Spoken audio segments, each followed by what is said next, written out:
네, 자 여러분 안녕하세요. 자 이제 2단원 공부를 이제 해봐야죠. 지난 시간에 이제 1단원 했고요. 기본적인 문제들 풀어드렸어요. 그죠? 복습을 좀 그때그때 하시길 바랄게요. 꼭 이제 닥쳐서 하게 되면 아무래도 분량이 많아지게 되고 그러니까 결국에는 이제 또 학교에서 수업을 들으실 때 도움을 받으시려면 좀 미리미리 좀 복습을 좀 하시고요. 내용적으로 모르시는 부분들은 뭐 게시판을 활용하시면 충분히 도움이 될 수 있으니까 그런 방법을 좀 찾으시면 될 것 같아요. 자, 2단원 내용을 한번 볼게요.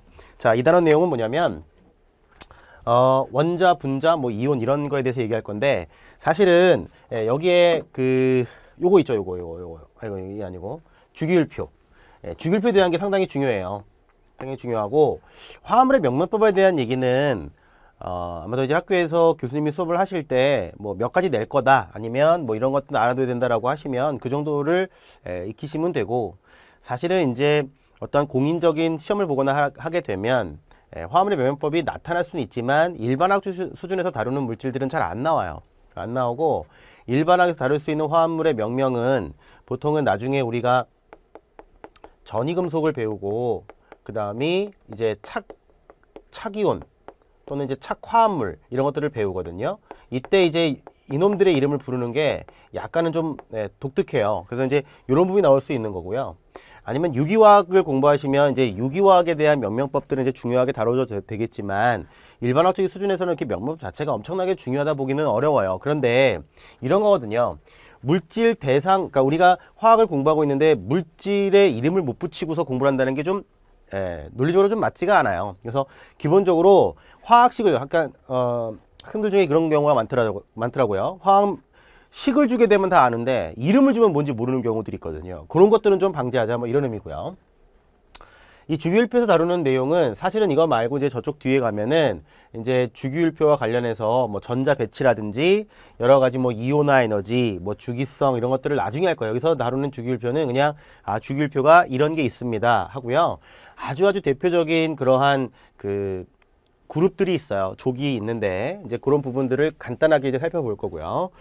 그래서 이제 전반적으로는 뭐 원자, 분자, 이온에 대한 내용들을 아주 이제 기본적인 내용부터 이제 따라오시면 될 것 같고 그렇게 어렵지 않은 단원으로 구성되어 있으니까 보시면 될 것 같아요. 되겠죠? 자, 먼저 이제 원자에 대한 얘기를 한번 해보자고요. 원자라고 하는 것은 여러분들 다 알고 있다시피 이제 물질을 구성하는 그죠? 물질을 구성하는 가장 어떤 입자? 작은 입자. 이거를 뭐라 그러는 거야? 원자라 그래 이거를. 그럼 분자는 뭐야? 성질을 가지는 가장 작은 입자. 그것도 이제 분자가 있는 경우 얘기하는 거지. 뭐 분자가 없는데 분자가 성질을 제일 가지고 작은 입자라고 하는 것도 웃긴 거야 사실은. 근데 어쨌든 정의는 그렇다란 얘기예요. 근데 이제 원자라고 하는 것을 처음에 이제 원자에 대한 개념들은 뭐 고대 그리스 과학자부터 뭐 철학자죠. 철학자이면서 뭐 미술가기도 하고 정치가기도 하고 그런 사람들이 얘기를 했지만 이제 우리가 화학 공부를 함에 있어서 어쨌든 이제 중요한 개념으로서 이제 출발점에 있는 사람이 바로 이제 돌턴이라는 사람이죠. 근데 이제 돌턴이라는 사람이 사실은 이제 여러분들 다 이런 거 아시죠? 질량 보존의 법칙. 이거는 나중에 이제 뭐 뒤가서 하겠지만 뭐 이건 너무나 기초적인 내용이라서 그죠? 질량 보존의 법칙하고 일정 성분비의 법칙이라는 게 있어요. 일정 성분비의 법칙. 이거를 설명하기 위해서 원자라는 개념을 도입을 했어요. 그러니까 이걸 설명하기 위해서 돌턴의 원자설, 그러니까 원자라는 개념은 이제 그 전에 있었지만 원자설이라는 걸 얘기하게 되는 건데, 자 일단 뭐라고 했냐면 원소는 작은 입자인 원자로 이루어져 있다. 그래서 여러분들 이런 거 있잖아요. 선생님 원소가 뭐고 원자가 뭐예요? 이렇게 얘기하실 때 원소는 물질적인 측면이에요. 그 물질을 구성하는 입자가 뭐야? 원자죠. 그죠? 그렇게 보시면 되고 이제 우리가 예전에 그런 얘기 했잖아요. 철이 있다. 그러면 철판이다. 그럼 이게 뭐야? 이건 물질인 거야. 물질. 그러니까 얘는 뭐로 취급해야 돼? 호돈소 물질. 그러니까 원소로 취급해야 돼. 이거 원소. 되겠죠? 그 다음에 이 철판을 구성하고 있는 건 어떤 원자가? Fe 원자가 구성하고 있습니다. 이렇게 판단하시면 되는 거예요. 아시겠죠? 그래서 이제 우리가 물질을 분류할 때 호돈소 물질은 원자가 구성한다 이렇게 얘기를 했어요. 자, 그 다음에 같은 종류의 원소는 모두 동일하다. 동일하겠지 뭐. 그렇죠. 그건 뭐 당연히 그렇게 생각 들잖아요. 그죠? 자, 동일하다. 근데 이제 여기서 동일하다는 것이 어떠한 물리적, 화학적 성질이 동일하다. 뭐 이런 얘기예요. 원소라고 하는 건 물질의 측면이에요.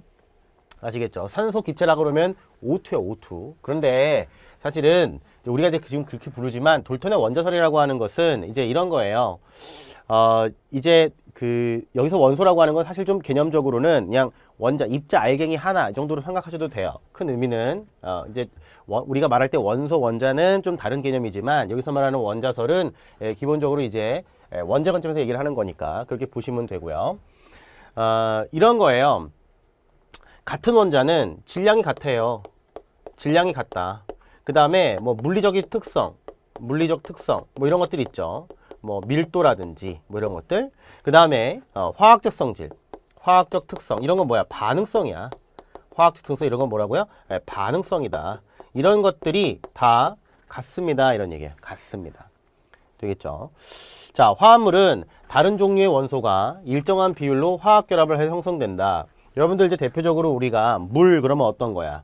물 그러면 H2예요. 그죠? 그죠? 이거는 물이야. 뭐 이게 뭐 상태에 따라서 얼음이 될 수도 있고 수증이 될 수도 있지만 어쨌든 물이야. 상온에서는. 그 다음에 이런 거 있죠. H2O2.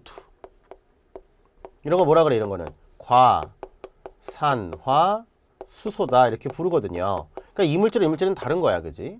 다른 물질인데 여기 보니까 자, H 두 개하고 O 하나가 연결되어 있는 거고요. 얘는 H 두 개하고 O 두 개 연결되어 있는 그런 구조예요.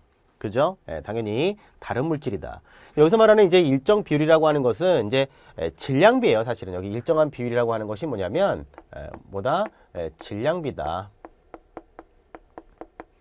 질량비로서. 그죠? 그래서 이제 H의 질량이 있고 O의 질량이 있거든.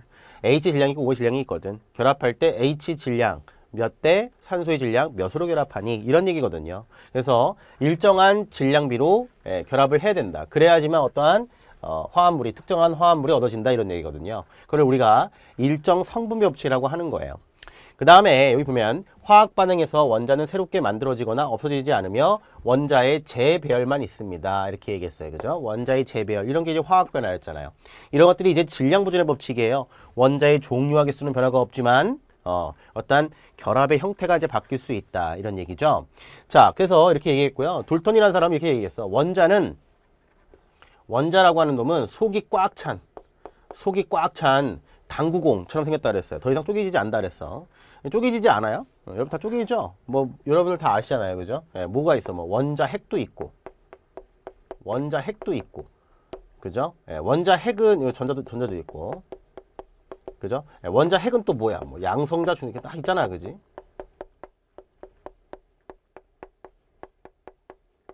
있고 뭐 또 쿼크도 있고 뭐 그렇다며 물리하는 사람들은. 그래서 이제 다 쪼개질 수 있어요.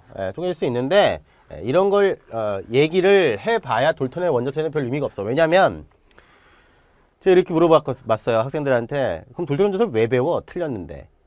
그죠? 왜 배워? 우리가 화학 반응을 다룰 때요. 원자를 이렇게 막 양성자, 중성자 이렇게 막 쪼개가면서 보지를 않아요. 물론 이제 원자 같은 자는 왔다 갔다 할 수 있지만 그 정도 관점에서 원자는 쪼개지지 않는다고 보는 거야. 화학적인 방법으로 쪼개지지가 않아요. 원자는 화학적인 방법으로는 분해가 안 돼요. 화학적 방법으로는 분해가 안 된다. 그래서 그냥 돌턴에서 쓰는 거야. 그 다음에 어디가 또 이제 말이 안 되냐면 사실은 같은 종류의 원소는 동일하다 이렇게 돼 있죠. 요 말도 엄밀히 말하면 조금 틀린 부분이 있어요. 왜냐하면 동위원소라는 것 때문에 그래요. 동위원소는 죄송하겠지만 원자 번호는 같아요. 원자 번호가 같잖아? 그럼 같은 원소야. 기본적으로는. 그런데 같은 원자인데 같은 종류를 할 수 있는데 얘는 뭐가 다르냐면 질량수라는 게 달라요. 그래서 동위원소가 있기 때문에 지금 정확하게 이 말이 다 모두 다 맞다 하진 않지만 동위원소의 존재 비율을 고려해서 지금은 평균 원자량 같은 걸 써요. 그러니까 크게 고민하지 않아도 돼. 그 다음에 이런 것들 뭐 원자는 더 이상 쪼갤 수 없다라고 했지만 쪼갤 수 있지만 뭐 화학 번호를 다루면서 막 원자를 막 쪼개가지고 분해해서 그렇게 보지 않아요. 원자 자체 쪼개지는 않아. 결합이 쪼개지는 거지 화학 반응에서 원자 자체가 쪼개지거나 그런 반응 우리가 다루지는 않기 때문에 그런 거예요. 아시겠죠? 그 다음에 이제 이런 것들 화학 반응에서 원자는 새롭게 만들어지거나 없어지지 않는다. 뭐 이런 것들인데 사실은 이제 방사성 붕괴 반응을 보게 되면 반응을 통해서 이제 보다 더 안정한 핵종으로 바뀌기 때문에 그건 역시도 조금 그렇긴 하지만 어쨌든 기본적으로는 이러한 네 가지의 어떠한 그런 특성들을 이용해서 우리가 화학 반응을 다루기 때문에 배우는 거야. 돌턴의 원자설이라는 게 지금 현재 상태에서 의미가 전혀 없다면 배울 이유가 전혀 없는 거예요. 아시겠죠?